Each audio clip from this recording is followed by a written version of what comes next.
Good evening, everybody. Welcome to our regular meeting, Monday, September 8th at 7:03. And we will do roll call. President Valerie Reinballer. Here. Andrew DeTillo. Here. Councilmember Deb Cassini-Fine. Here. Councilmember Shirley Blair Fuller. Here. Councilmember Brooke Burchett Williams is online. I'm promoting her now. Councilmember Matt Siglia. Here. Councilmember Greg Kudonovich. Happy to be here. Mayor Paul Gamrat. Here. And before we stand up for the pledge of allegiance, we did have a executive session prior to this to discuss potential appointments. And if you can, the pledge of allegiance. I pledge allegiance to the flag of the United States of America and to the republic for which it stands, one nation under God, indivisible, with liberty and justice for all. Thank you. And we'll move to our public comment. If you would like to speak, we'll start in the room. We have one person in the room. If you would like to speak, please come up to the podium, state your name and your address, and you have 3 minutes. 3 minutes, that's more than I usually get for sermon. Good evening. My name is Pastor Jason Fryer. I am the pastor at Beulah Presbyterian Church, which is 2500 McCready Road. I live in Bethel Park, try not to hold that against me. I'm delighted to be here. Mayor Paul invited me to come and see what happens here. But also, I'm guessing, I don't know your line of work as well as I know mine, but usually when someone comes to my meetings, they want something from me. I'm guessing that's probably something we share in common. Anything. I want to offer things. We at Beulah Presbyterian Church have been a part of this community for north of 240 years, and take our role in the community very seriously. And so what I'd like to offer is just whatever you need that we can do to be helpful and to be blessing our community, we're very happy to do. One of the things that I've done in my tenure as pastor here is establish some new values for our congregation, two of which stand out to me. One is we want to celebrate the diversity of our community. I grew up in Black Ridge a long time ago and love it here, just absolutely love it. Even though I live in Bethel Park, don't hold against me. And our church wants to love this community too. We want to represent the community that we share and that we occupy together with you. And our other value that's relevant here tonight is that we want to build up our community. It's one thing to celebrate it. It's another thing to say we want to be a force for making the community around us better. And so that's something that we would like to live into in these coming years of my pastorship there. So however I can help, please do feel free to reach out to me. I know we're all going to gather and have some delicious pancakes in a couple of weeks, October 25th. Come join us for that. We've got the Mid-Century Modern Tour is coming to us. That's really nerdy and awesome, and so we're excited about that. But if there's any other way that we can be a help to our community, that I can help our community, please do let me know. So thank you for having me here. I'll just stick around and see you fly along. Great, thank you so much. Thank you for coming. Thank you. And I can tell you, the pancakes are good. We'll move on to online folks. We do have 1, 2, 3, 4 people online. If you would like to speak, please raise your hand and we'll promote you to panelists. Ooh. I moved very quickly. I don't know you're gonna know. You're right. Just kind of surprised. Give another second or two. All right, we will close public comment. And we'll move on to our number 3. Madam President, motion to approve the meeting minutes from the August 11th regular council meeting. Second. Any discussion? All in favor? Aye. Opposed? And it carries. And Mr. Mayor, your turn. Thank you, Madam President. The chief has reported to me that there were no significant incidents for the month of August 2025. Our officers handled a total of 961 events for this month, 7,389 year-to-date, consisting of calls for service and proactive patrol engagements and details affecting 10 arrests. The department's 5 police vehicles logged a total of 5,499 miles. The combined year-to-date total was 48,004 miles. Ticket summary for the month of August 25 was 61, for 2 non-traffic tickets, 7 parking tickets, and 52 traffic tickets. The magisterial fines for August 25 were $1,045.25. The year-to-date total now stands at $16,264.53. Chief Ackerley reported to me that our newest officer, Luke Splendar, has successfully completed his field training and has been assigned a regular shift on the schedule beginning September 1st. Congratulations, Officer Splendar. During his field training time and while conducting proactive patrols and traffic enforcement with his field training officer, Officer Splendar issued multiple traffic and non-traffic citations, as well as effected arrests for illegal narcotics, DUI, and a firearms violation, thus taking 3 illegal firearms off our streets. Officer Splendar also participated in the Churchill Community Day, where he had an opportunity to meet with residents and local elected officials more intimately. It is clear that Officer Splendar has proven to be a very professional and dedicated officer who will continue to prove himself to be a valued asset to our department for many years to come. Details and other related statistics concerning the police department during the month of August 2025 are reported on the attached police department reports. Thank you. Thank you. Thank you. Madam President, motion to accept the mayor's report for September 2025. Second? Any discussion? All in favor? Aye. Opposed? And it carries. Moving on to our treasurer's report. Madam President, motion to accept the treasurer's report for August 31st, 2025, and directing the finance officer to pay the bills for Borough of Churchill accrued since August 12th, 2025.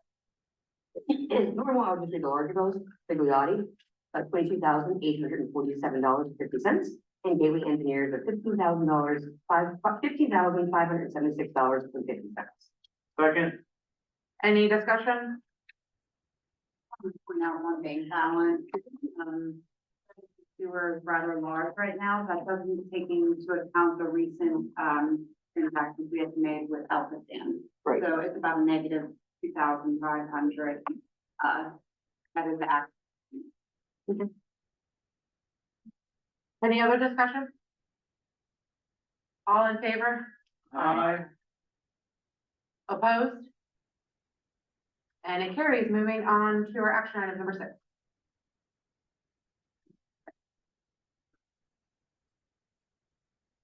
Madam President, motion to approve resolution 4671, approving the grant application for the Gaming Economic Development Tourism Fund with the Redevelopment Authority of Allegheny County. Second? speak to some of this. So the GETM, Gaming Economic Development Tourism Fund, is an Allegheny County grant. The borough applied for $131,000 for air various sanitary sewer projects. We also did receive a letter of support for it from our senator. So hopefully we deal with it. Passing my favorite. Done. Any other discussion? All in favor? Aye. Opposed? And it carries. Moving on to number 7. Madam President, I motion to recommend Ralph Zatlin for appointment to serve on the Woodland Hills Emergency Medical Services Board of Directors. Second. Any discussion? So as part of our meeting for public safety, Michelle and I, went down and met with the director of Woodland Hills EMS just to check in. As we had mentioned in the past, as part of that meeting, we went through some of the bylaws and figured out that we are able to have somebody on their board and just had not done that in the past. I think it was by oversight. So, when we were talking about that, because it's a vital role to the borough, part of what we're tasked with as elected officials to make sure we're supporting, right, police, fire, and EMS. We thought that it would make sense to see if anyone from staff was interested in that position to better coordinate and, making it a responsibility. And Ralph, stepped up and said he absolutely wanted to help with that. So. Right. Thank you, Rob. Thank you, Rob. Thank you. Thanks, Ralph. Thanks, Ralph. All right. All in favor? Aye. Opposed? And it carries. Congratulations. Thank you, Rob. Madam President, motion to appoint Perry Sadoo to fill the Churchill Borough Zoning Hearing Board vacancy with term to expire on December 31st, 2025. Second. Any discussion? Do you want to kind of go over his background to summarize that for the community? All right, first of all, I want to say thank you, Carrie, for throwing, your name in the hat for this position. We greatly appreciate, your help with this and your volunteerism for this. Carrie did share their resume with us. Most presently, they are the managing director of CRE Services. And they do, emphasis on equity investment and debt and development on behalf of the firm's investment and developer clients. They do have pretty extensive background, very impressive. They were an executive managing director at a place, they're a president of an advisory firm, senior director at an investment management group. So extensive experience. They graduated from the University of Texas. They have an MBA, as well as a Bachelor of Arts in Government. So I just want to say thank you to Perry. Thank you, Perry. Thank you for being willing to help out. Terry's term will just go to the end of the year because he's replacing someone else like that. Correct. That's for December 31st, 2025. Thank you. Any other discussion? All in favor? Aye. Opposed? Aye. I'm assuming that's not opposing, Brooke? No, it was in favor of. Aye. Great, thank you, just clarifying that. No opposing, and it carries. Moving on to number 9.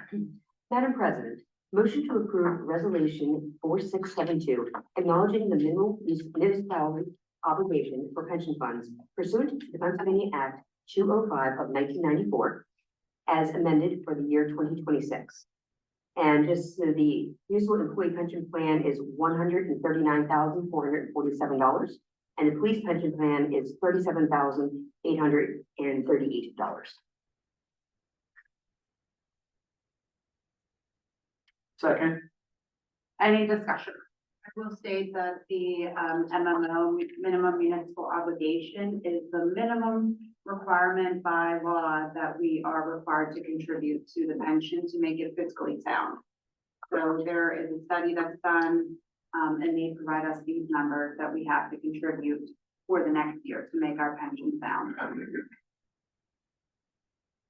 Any other discussion?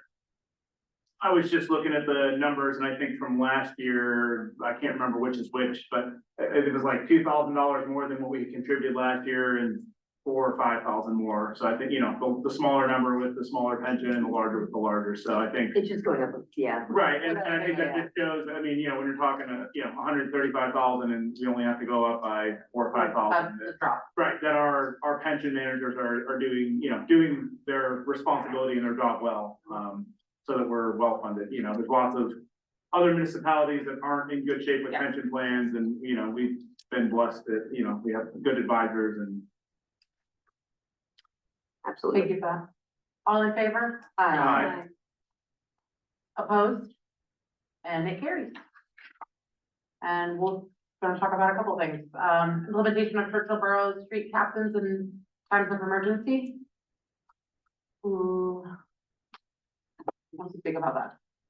Yeah, There was okay, I'll talk. just like brief what your idea was, and I had some thoughts. too. Yeah, we met a while ago, I think this was in communications, Okay. talking about, this goes back to April 29th when we had the storm. And then some discussions after that, our, I don't wanna say feelings, but a need to communicate better with our residents when we have emergencies like that. So it was talked about, and I think I kind of brought it up, that we could have street captains. Find volunteers throughout the borough on their street, who would be a captain, would be responsible to go down their street and get information from each resident. Mostly for email addresses. We have Savvy Citizen, we have the Facebook, we have Instagram, but we're like more emails. So we can have a blast that sends out now. When the power goes out, we don't have electricity, but it's another way, another layer for us to reach out to the community, whether it's like, what's our next step, because guarantee there's gonna be another emergency. Right. and we should be prepared for this. So we did, just in my own head thinking like, we already have one volunteer from Garrett who said she would be willing to do it. And we just have to meet with her and set it up.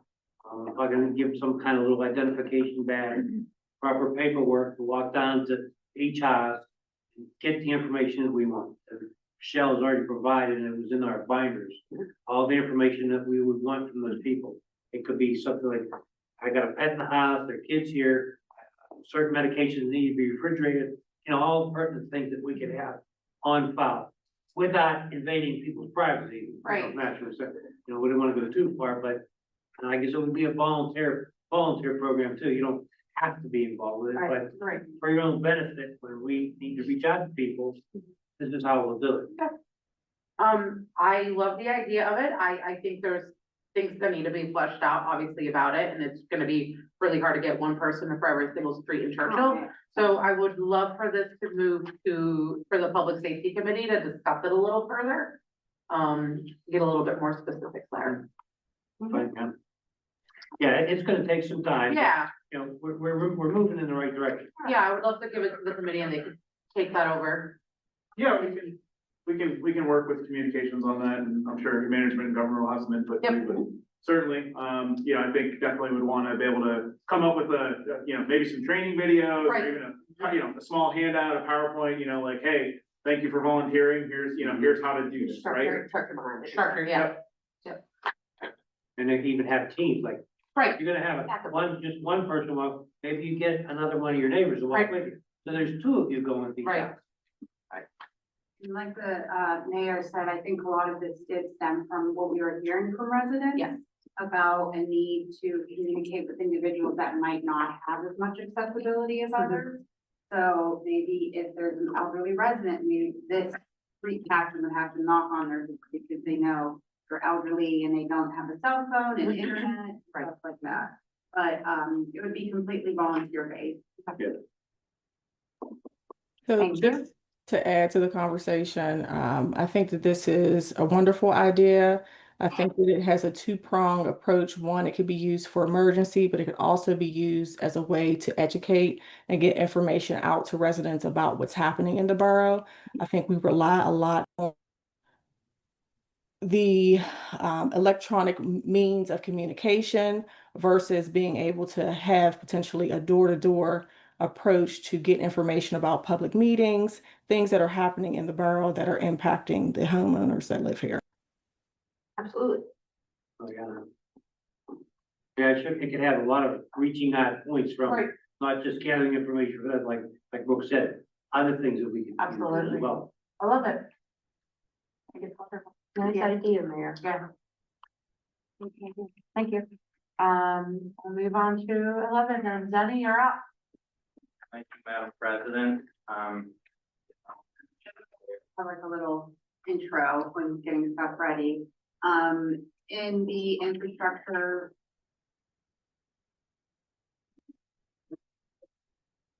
In the infrastructure committee, we've been talking extensively about projects that have already been completed and the number of outstanding projects as well that we have to date.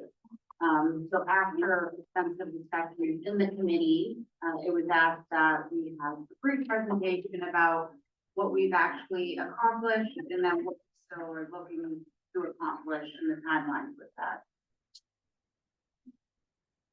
In terms of brief, we have a 126 slide presentation.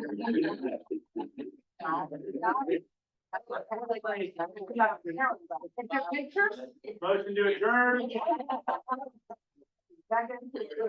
Not gonna go through all 126 slides. The majority of this are items that we've discussed before, talked about in the past. When I hit the bullet, there are a lot of photos, so we can skim through a couple of photos. Yeah, again, just so you can see, what a lot of these repairs, we're mainly focusing on sewer. We'll start with storm sewer first and talk a little bit about sanitary. And as Michelle was kind of pointing out, a lot of this is pertinent right now, just with we're completing or finishing up repairs for this year, looking at repairs for next year. Also, unfortunately, the borough has been getting a number of the calls from some of these items that have been outstanding. And they're not essentially getting better, so it's just something to kind of make sure that everybody is aware of again. For the most part, most of this has been discussed in the past. We do want to talk about, at the same time, a lot of work has been completed, so, you know, again, we've been doing a number of projects over the years. Just over the last year, there's been 6 different storm projects. Again, these are all of varying sizes and degrees. You know, saying that there was 3 repairs, being small, was 442 feet of pipe that was repaired. As part of some of the storm sewer lining that was necessary within the municipality. One of the big storm sewer projects, and kind of what you're looking at here, actually happened last year. It's in Marbury Road. Actually, that portion of road is just repaved this year. There was a collapse of the storm sewer pipe, and so that was an emergency work that was completed there. Here's another storm sewer repair. This one, we had a couple that were along Beulah. This one's in Edgewood. Actually, I think this work was just being completed within the last couple of weeks. And again, here's another one, 5.5 feet. This was a larger storm repair that occurred, that was causing issues along residential properties, but was conveying stormwater from one neighborhood through properties to another, and was found to be damaged and backed up, and so that repair was completed on an emergency basis. Here you can see some of the photos on the left, photos on the right. Photos on the left are defects or issues within the system. On the right is after it was manhole lined, or you'll often see CIPP line, which is dirt in place pipe. Essentially, that's a belt tube that's put through there.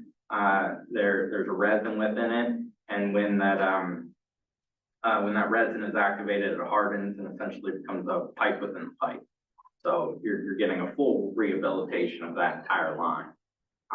One thing to keep in mind as we go through these, again, majority of the systems approximately 100 years old, at least 70 years old. So there's a lot of it's at its useful lifespan at this point. So we have been kind of maintaining over the years, and there has been a lot of work completed. We wanted to make sure to highlight that and all the work that has been completed over the years. With this is just looking at outstanding repairs associated with O&M kind of storm repairs. So those are just kind of CCTV that has been completed. One thing that we've talked about is only about half of the storm system has been televised. There's no regulations requiring it right now. But as we've talked about the potential stormwater fee coming up, that would be something that would be able to help fund that televising, so you can better understand your system and identify if any other defects are required to be repaired. There's another portion of the stormwater system. A lot of it is actually metal pipe that was installed years ago. Once you get salt and other things in there, that pipe eventually disintegrates. We'll look at, and I will spend just a little bit more time on the capital improvement stormwater projects. These are all projects I believe we've talked about in this, and then infrastructure committee. These are larger dollar figure projects, as you can see. Even that, a lot of these dollar figures are based on, you know, prices from a few years ago when these were first established. The other thing that we want to point out here too is that these are all based on kind of a concept repair. So they were evaluated and anticipated, or a plan for repair was determined, and a cost estimate based on that. A full design hasn't been completed of any of these yet, just because they have not been funded through typical budgets yet. Again, this is another big point of why the stormwater fee is kind of being considered and for enactment, is so that these types of projects can be funded moving forward. This is a separate breakdown. This breakdown is actually showing what was used. So in the meantime, there was still, in order to try to get some of this funding, there were grant applications submitted. This grant application, when did we submit it? Was it in May or earlier this year? Was that November of last year even? So, PA Small Water we did this year. Oh, right, yeah. So this was part of the PA Small Water and Sewer Grant. Still hope to hear on this grant, later this year. There is a match, identified with it as well, but with that, you know, trying to apply for it, knowing that it wasn't able to fit within the borough budget this year. We'll go through these, just, again, you've seen them before, but again, we want to make sure that we bring it up again, especially since at this time we're getting some phone calls on some of these. The Marbury Road repair, one of the big reasons it's a culvert or a larger pipe that runs underneath most of Marbury Road. There have been some larger repairs that have already been completed there. This is a portion just as it leaves the roadway and runs under a larger tree that we know has some damage. Looking at a number of different options, we looked at a gunite repair. You can see here on the right a photo of kind of the pipe and the missing bottom of the pipe that exists out there.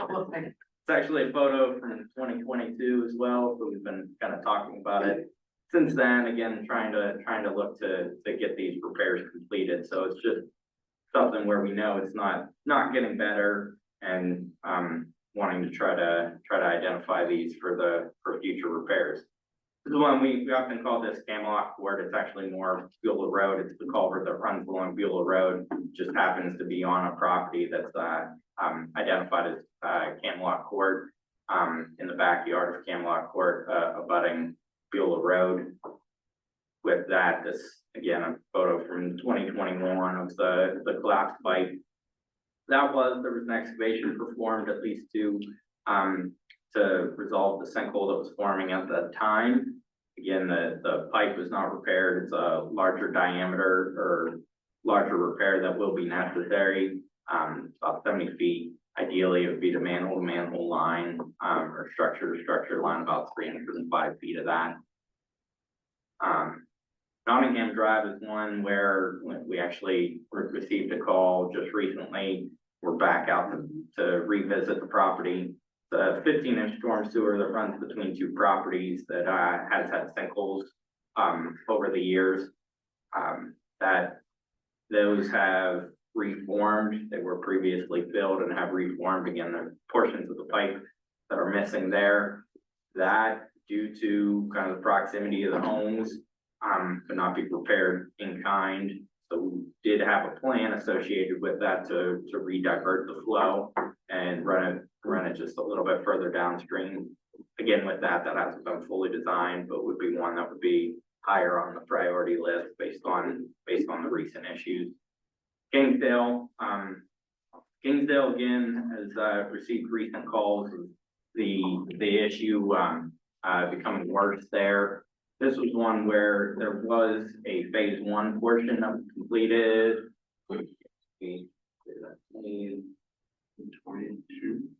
2022, 2021, sometime around there was when the initial phase of work was conducted. That time, you know, it was brought up that this was just the first phase of it, and the sinkhole is now formed, you know, where that first phase of pipe was repaired. Yeah, so again, corrugated metal pipe in that location. This is just a small hole that formed. Kim Michelle had recently received a phone call for it, and it's gotten kind of much larger at this point. So it's something that again we want to address sooner rather than later. And then Creek Edge Drive. This was actually first identified from the large storms that occurred in 2018, I believe it was. That we had the large storm event. Yeah. And that there's a large area where there aren't any storm sewers on the roadways that are capturing water in that area. So all of that water runs through backyards and becomes a stream that runs along homes and it's caused damage to homes. So with all that,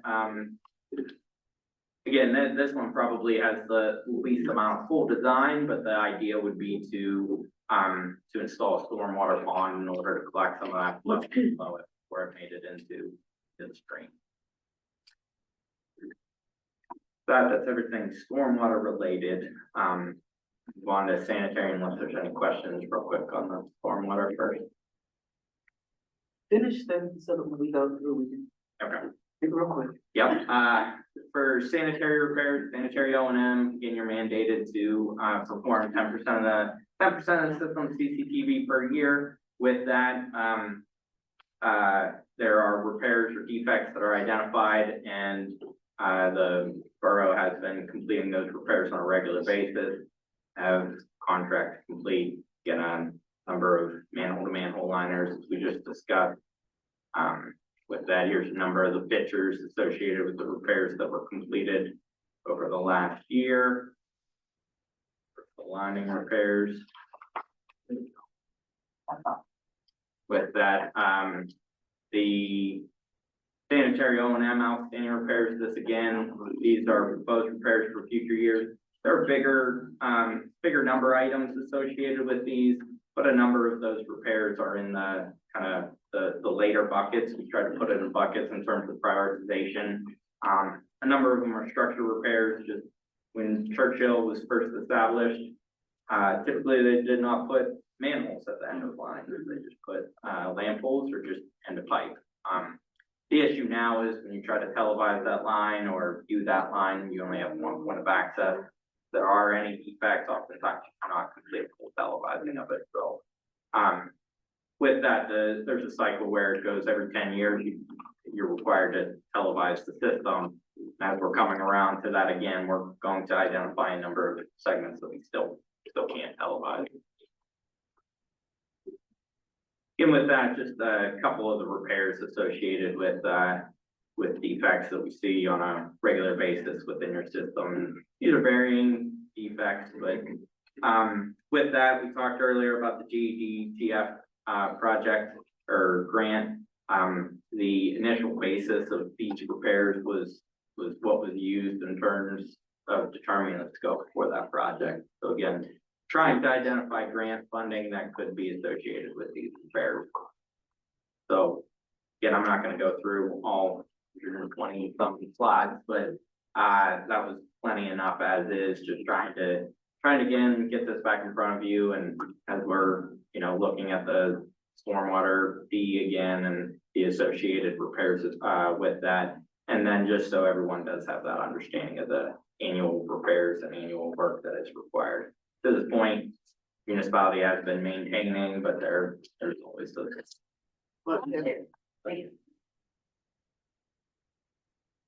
That, That's it. Madam President, if I may, jump down and discuss the infrastructure committee. We did meet. Thank you so much for that presentation. Particularly on the stormwater fee. We all understand that Churchill's an old community. It's an old community with, old infrastructure that needs to be brought up to date as we continue to have the storms that we have and the problems that we have. I looked over this, and as being chair of the infrastructure committee, I've been able to sit down since 2020. I believe I got here in 2024.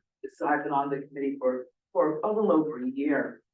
And looking over the paperwork and going through it, I saw that the Pennsylvania Stormwater Authority, the development of the Stormwater Authority within Pennsylvania and the different boroughs. And so now that we have it here in Churchill, I do have a history of the Stormwater Authority in Allegheny County. And we've talked about different boroughs that do have the stormwater authority. Churchill currently does not have a stormwater authority. And so with that stormwater authority, we will be looking at implementing a stormwater fee to help pay for some of these things that are not budgeted. And so I asked Michelle to pull up, I said, I need a timeline, because it was mentioned at last month's meeting, now that we're meeting with residents, that residents, perhaps we're not giving enough time to talk with residents or for residents to understand what's going on. And so I looked back, and the discussion of stormwater authority was first discussed on council at the end of 2016. So that was before I was here, before some of you, before some of us others were, but it was presented in 2016, again by Gateway Engineers.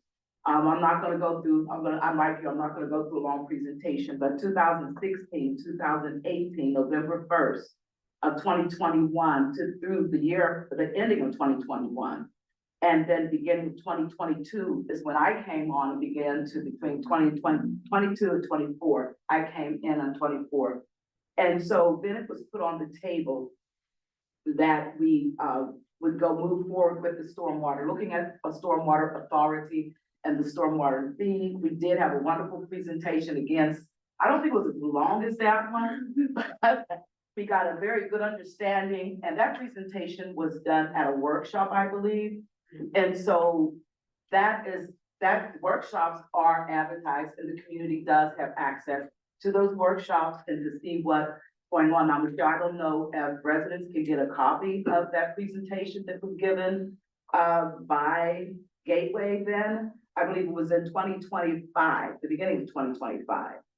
And so in June of 2025, again, so it came on the table, I'm sorry, April 7th, 2025, the board approved the Stormwater Authority topic that came on the agenda. But that was even talking about it. So June 26th, the borough and the team of Gateway met with the borough's highest paying ratepayers to discuss what it would mean for our highest paying rate, for their part of it. We will be meeting on September the 17th, Wednesday, for residents to come and discuss what it would look like for them. We're gonna be working with Greg to put together an awesome presentation so that we can put all of this together, have at that meeting where the stormwater authority came into timeline beginning in 1978.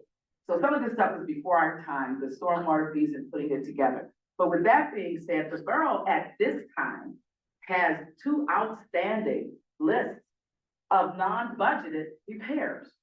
And I looked, I said, okay, that went over my head real fast. We have $1 million in outstanding stormwater repairs that is not budgeted. We have $556,000 over outstanding repairs for sanitary sewer. That are not budgeted. And so when we talk about a stormwater fee, those stormwater fees are going to cover, and Michelle, make sure I'm saying this correctly, things that we can now put on a budget from the long list that we have from Gateway, from his presentation, the list that I was given, outstanding can now be moved to a budgeted so that we can get some things done, particularly the stormwater fees, Kingsdale, Nottingham. Those things have been going on for a long time. So if we have a stormwater fee that we can begin now to put these things, we can budget. So where is that money currently coming from? Michelle, where's the money currently coming from? That we, I can't hear you. From the general fund. So that money can go somewhere else. So when we meet, I'm hoping that the word has gone out. We have talked about the stormwater authority, the stormwater fee since again 2016. I hope residents please come out in September, actually it's very soon, on the 17th, next week, Wednesday, so that we can talk about, so they can get the information that is needed to them. Because we don't want to add more taxes. It's a fee is less, I think I'm gonna leave that alone. But again, it's something that we really have to look at and ways to get residents to come. I know it's the meeting notices have been put in. Michelle, tell us when the notices have been put. We had to advertise it twice for the ordinance, in the Valley Mirror, so that's been in the newspaper at least twice already. And we did advertise the September 17th meeting as well in the newspaper. And it's in And it's been in our local newsletter. and we announced it at the last meeting, but also at the Churchill Day. Community Day. Community Day. Yep. And people came by, and we were giving them that to It them. was on the sheet. They were on the sheet, and we Yeah. were giving them out, they had to sign up paperwork, they didn't have to put their name in for lunch with the mayor, but we kind of sort of, but people did get the information, so I just kind of want to clear that up. The best thing that we can do is get residents to come out, hear about the presentation, so that when it comes time for us to vote or do what we need to do, that we've done the best that we could, and I think we can do better for that. Now that it's out, and has been out since 2016, I think perhaps we can do better. Public is not to come on board with us as well. I'm done, thank you.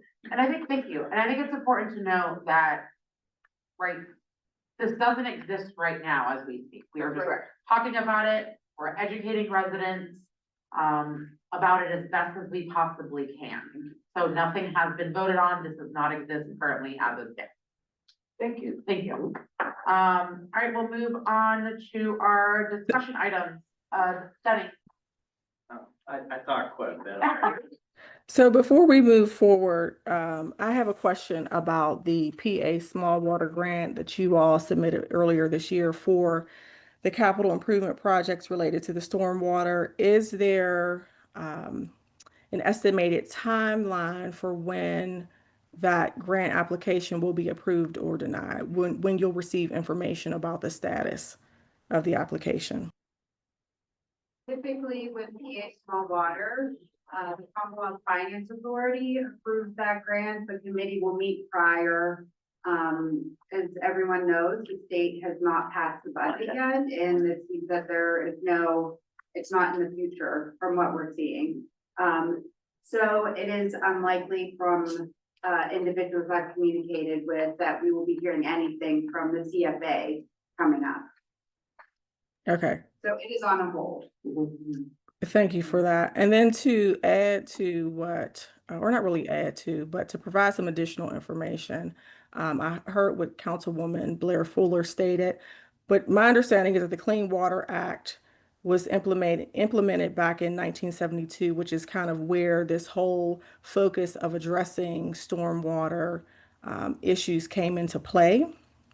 And the primary focus of the Clean Water Act was to implement focus to decrease the pollutants primarily caused by commercial and industrial entities leaching into our waterways.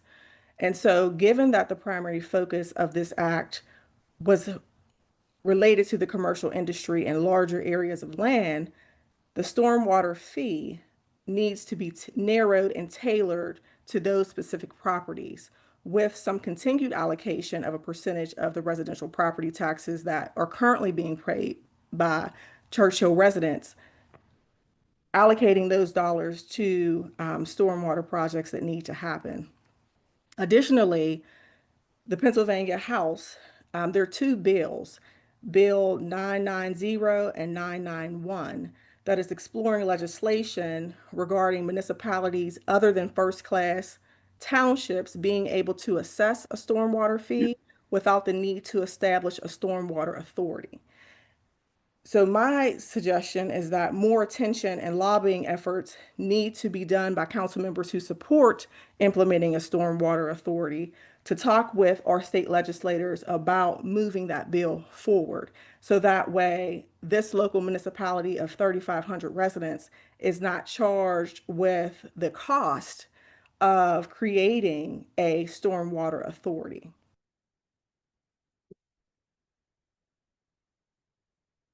Thank you.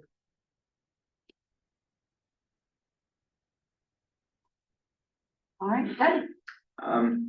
The only other item that I would add is for the paving project. For the paving project, we did have a smaller paving project this year, but the work for that was performed and completed last week, actually. So there will be some punch list items, and we'll be working to quantify that and get a pay application, which you should see on as part of next month.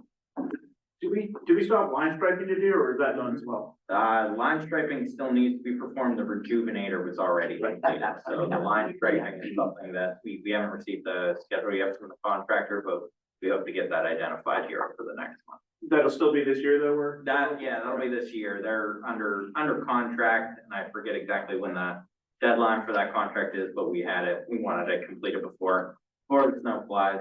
Perfect, thank you. We can do that. Hey, Danny, real quick.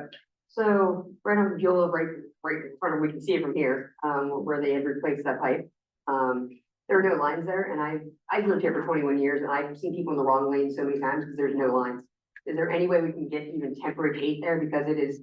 I almost got hit on. I almost got like literally head on hit it. Yeah, multiple times.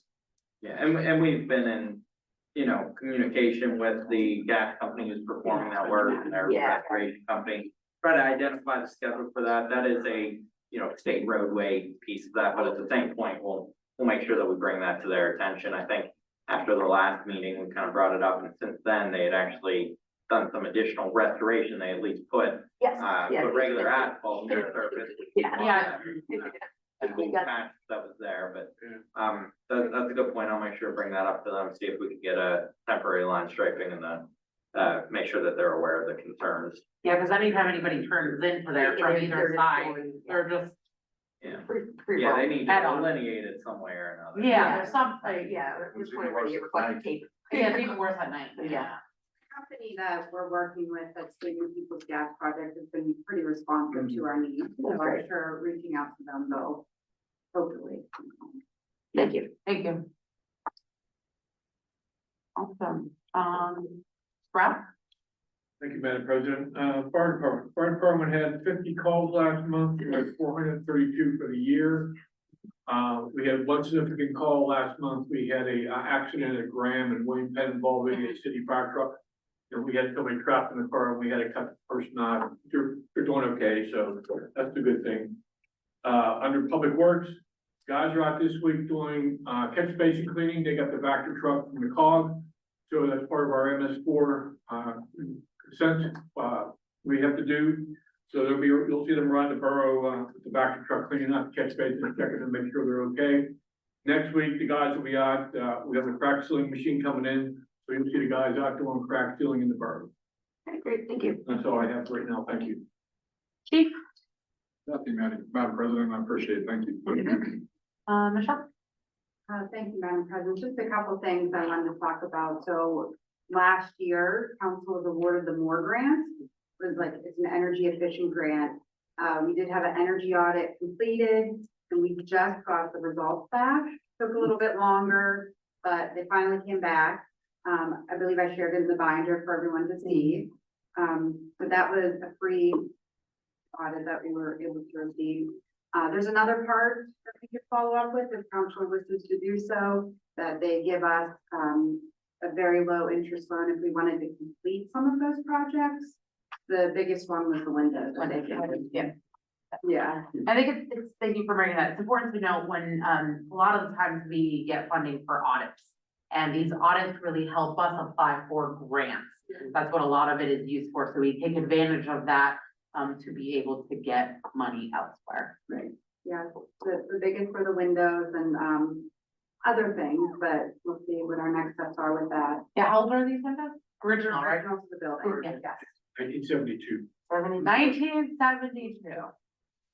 Oh, yeah, that's like that. Also too, there are 3 grants that are out there that the boroughs applied for. One was the LSA, council approved that resolution for that grant a while back and hopes to do some additional paving in the borough. We applied for almost $600,000. That is still sitting with the state. LSA also goes through CFA authority. So if the CFA is not meeting or they're not awarding any grants, then we will have to wait. Also GDTF that we talked about and PA Small Water. So all of these are out there. The borough and admin is actively looking for grants to apply for. It's just a waiting game at this point. Thank you very much. Mr. Solicitor. No report, Madam President. Great, and we'll move to council. And then we'll end with the mayor. Sure, I'll make an update for public safety. We had a meeting on September 2nd with the committee, discussed a number of issues, that Ralph has brought up a couple things just about number of calls. I will say, we did have a new firefighter join the department, a volunteer firefighter, so we appreciate all the folks that come out and help with that and are willing to volunteer. They went through their training, so they'll be helping out. And of course, they're still looking for more volunteers. So something you're interested in, please come out, please get in touch. They'll reach out and invite you to a meeting. And it doesn't have to be where you're going into burning buildings, right? They need help with keeping equipment clean and maintained, drivers, winding up hoses and other stuff after, they've fought a fire or whatever else. So there's a lot of different ways and opportunities to get involved. If that's something you're passionate about or want to learn more, please reach out.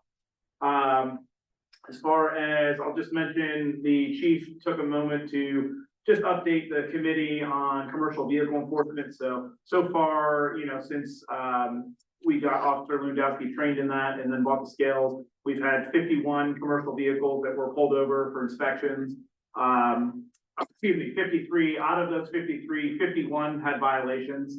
So, basically, I mean, I guess by his eye and training, he can pretty well seem to tell that if there's, vehicles coming through that are questionable, they're getting pulled over. And that's, taking 30% of the vehicles were taken off the road because of safety violations. So that's where those, vehicles had to be towed.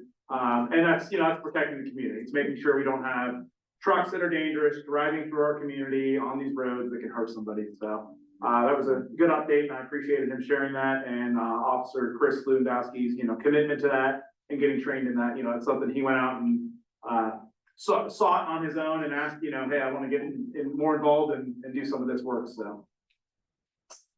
Code enforcement, just wanted to update that, we have a couple considerations in committee. One or two issues that we'll probably be bringing to council's attention is we don't currently require, fire doors between the garage and basement.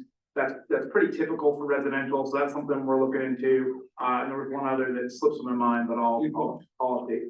Oh, yeah, electrical panel inspections, so that's the other thing. And just deciding how often that should be happening. So there's some updates Scott has, and he's gonna have some recommendations. We'll talk in committee and then make a recommendation, and provide that information, but just look forward to that coming. And then the other thing is zoning permits, for example, for putting up sheds, fences, the other stuff. They don't typically fall under a building permit, because it's not a large structure. A lot of other municipalities do those through just a zoning review where it's more basic, just we need some type of survey. We need to understand, how big's your shed you're gonna put up, where you're gonna put it in your yard, all that stuff. So we're gonna be looking to enact zoning permits and for certain things and put that information out and start enforcing that in 2026. So, Thank you. thank you. Anybody else on council? Just quick on budget season, so, What? yeah, we're in the midst of budget season, I mean, with Ashley and Michelle working very, very hard to getting this done, we are literally meeting and talking all the time, we're trying to get this buttoned down, so we'll have it earlier rather than later. Thank you to all the chief and department heads for submitting, the want list and the budget for next year, so we're able to work that in. So we should have an update pretty soon. We'll add one council member if I can. No. Actually, we'll be doing a. Actually, we'll be doing a presentation at the regular workshop in In October. October, yes. And that date is slipping my mind right now. But then also too, we will be having a budget open house for residents on November 11th. Yep. So that will be, November 12th. November 12th. November 12th, yeah. November 12th. And we'll advertise that and make sure that everyone remembers that too. We'll Yeah. keep reminding people because we want you to know what we're doing, that we're trying to be as transparent as humanly possible. It'll be in the newsletter. It'll be, oh, great. So October 6th, that's our next workshop meeting, and that's when the first. That's what We're happens. gonna do it at the regular meeting, Oh, so the sorry. Sunday following. The- Is that the 12th? The 14th because of Columbus Day. Okay. The Tuesday, So October 14th, Ashley will be doing preliminary the budget. preliminary budget presentation. Yeah. And then there will be a budget open house for residents on November 12th. So please come by at 6 p.m. So please come by and learn about the budget. You'll see all of the work that staff as well as council members have put into the budget. Please come asking questions. We want to make sure that everybody has all the information that they need. Thank you. Great. Thank you. Other council members? So just wanted to take the time to put a plug in for the Woodland Hills School District Board meetings that are happening now at the high school. They happen the second and third Wednesday of every month at 7 p.m. Being that it's in our community, it is more convenient for hopefully residents to make those meetings, to learn about what's happening in the school district, whether you have students who are in schooling, years, or if you just want to understand where your dollars are going and how they are helping educate our future. Please attend those meetings up at the high school. If you need to figure out where to enter into the building, you're going to use the entrance by the gymnasium. Additionally, I wanted to thank the chief for his email regarding the community development block grant through Allegheny County, and encouraging council to look at submitting or at least understanding that grant funding opportunity to potentially pursue, infrastructure improvements as well as other projects and initiatives in the borough that we can potentially take advantage of that program with. So thank you, Chief, for that. And then I do have a question. There was a statement about 52 violations related to the weight scales that were found. While we are looking to make our roadways safe, I know that there was another win that was mentioned at the time that the request for those scales was presented to council, and that was to generate additional revenue for the borough. So of the 52 violations, how many tickets were paid and how much money has that generated for the borough? So at the Public Safety Committee meeting, I did have a spreadsheet available for the committee members to view that shows, so of the 53 vehicles, so there's two different there's the mix out, the safety inspections, and then there's the weight violations. They're actually two separate entities of doing commercial motor vehicle enforcement. The trucks are commonly taken out of service for serious safety violations. There's an extensive list of violations that fall into that category, and the officers are specific. This is a 3-week training where they get very involved into the details and the particulars of these trucks and the safety equipment. So of the 53 violations, I don't have the numbers in front of me of how many were safety inspections and how many were weight violations. 27 safety inspections, 23 weight violations. Okay, thank you, Matt.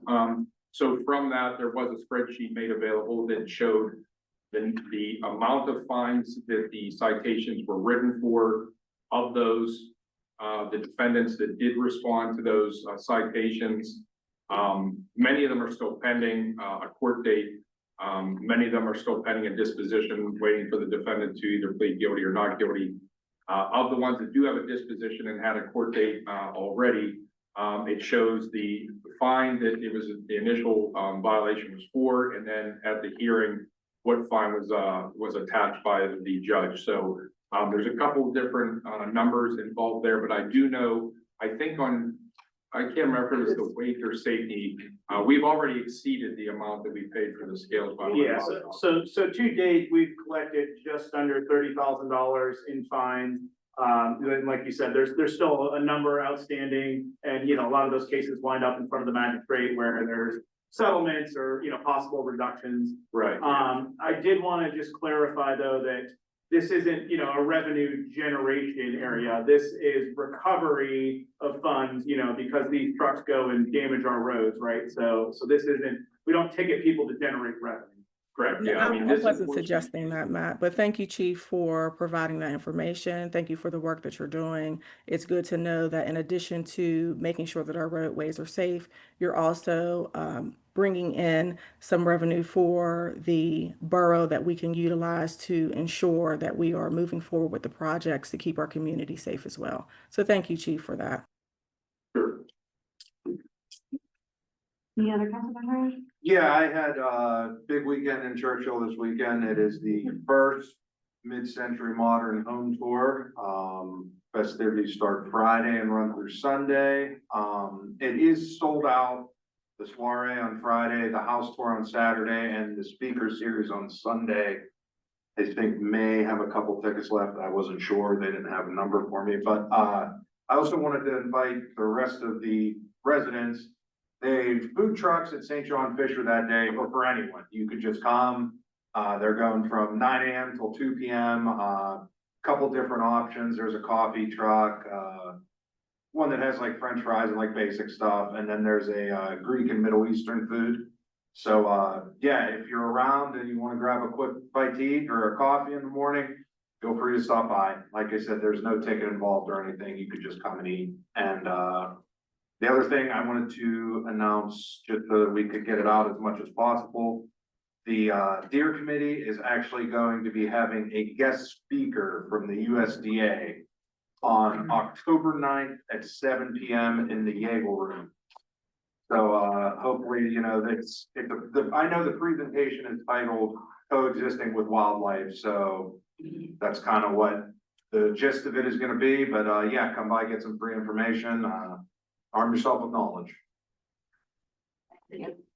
Oh, I just want to say, back to the MCM tours, there was a huge article Sunday in the Home and Garden section all about it, and I think that's great publicity for us that we're trying something new, and maybe other communities will jump on board, but it's nice.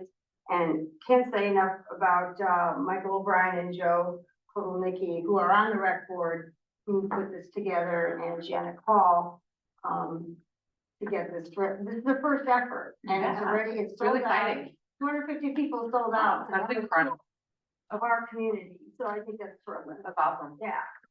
There was another article in the Post Gazette. Yep. Yeah. That's- that's- That has one too.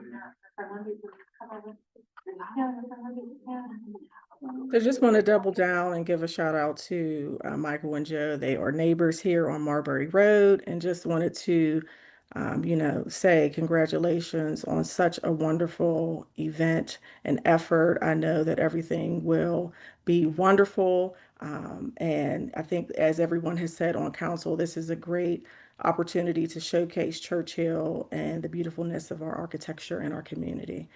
And then to segue back to the block captains, the information about the Deer Committee and some of the events that have been discussed here on council. It would be great if we could move forward with the initiative to start the block captains, because that would be a great way to get this information out, in addition to announcing it here. Thank you. Mr. Mayor. Thank you. Just one quick, real quick, what time does school board meeting start? The school board meeting starts at 7 PM. They sometimes have executive sessions, just to kind of give everybody a heads up, at the beginning of their meeting, so it could be delayed, but typically the meetings start at 7 PM. The agenda setting meeting is on the second Wednesday of the month, and then the legislative meeting is on the third Wednesday of the month. Okay, thank you for that, Michael. I just wanted to recap what the chief said about Luke. I get nothing but good reports about his performance so far.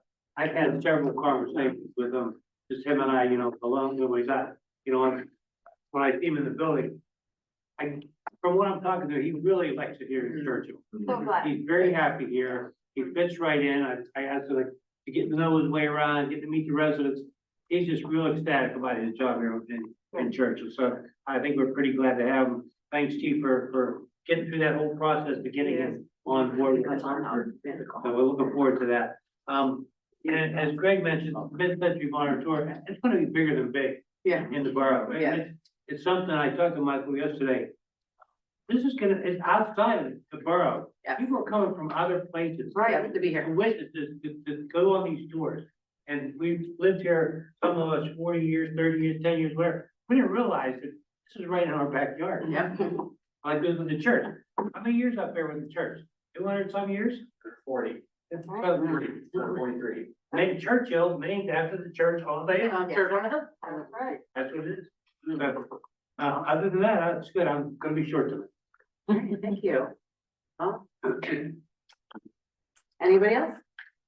All right, Motion to adjourn. second. Good night, everybody. Thank you. Thank you for Good night, being here. everyone. Good night. The olive.